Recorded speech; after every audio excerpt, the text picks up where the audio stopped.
When I claim that there was a worldwide flood, I get laughed at. I get laughed at. I get laughed at. But this planet is covered 3/4 in water.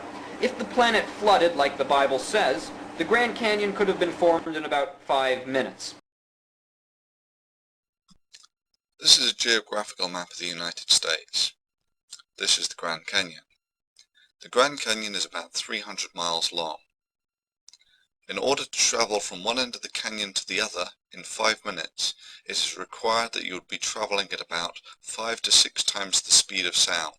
The Grand Canyon could have been formed in about 5 minutes. I get laughed at in about 5 minutes. I get laughed at. Scientists have been desperately trying to find water on other planets. However, the search is futile. Well, not really. There was the Mars Global Surveyor probe, which has found evidence that water has been flowing on Mars within the last 5 years. Then, of course, there's the Mars Express probe, which has taken pictures of water ice on Mars and revealed massive deposits of water ice under the Martian poles. Then there's the Cassini-Huygens probe that has taken pictures of water ice on Titan.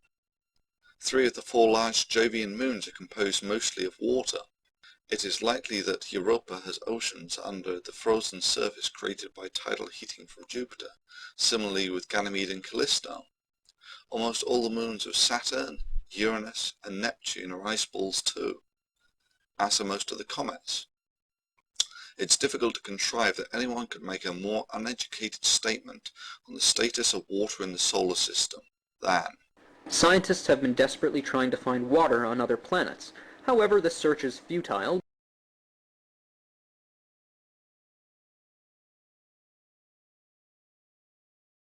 Yet this planet, this amazing planet, just so happens to have, 100% of the water in the whole solar system.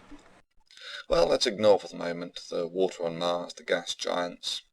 Let's ignore the water on the moons of Jupiter, Saturn, Uranus and Neptune. Let's ignore all the Kuiper Belt objects such as Pluto, Sedna, and of course all the comets. Here's an interesting thing about water. Where did it all come from? We can't find like a speck of H2O in outer space. Is there still no water in the universe? Bollocks. Water is the second most common molecule in the universe. The reason for this is simple. The elemental composition of the universe by atom percent is about 92% hydrogen, 8% helium. The third most common element in the universe is oxygen, and there's less than 1 atom percent of it.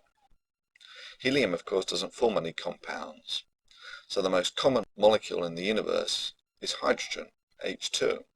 The second most common molecule in the universe is H2O, water. I get laughed at. There is a small zone around every star called the habitable zone, where liquid water is possible. Our Earth happens to be in a perfectly spherical orbit around our star. Perfectly spherical orbit around our star. The Earth's orbit is not a perfect sphere. It's not a sphere. It's not even a circle. The Earth's orbit around the Sun, like all planetary orbits, is elliptical. And this has been known for about 400 years. I get laughed at.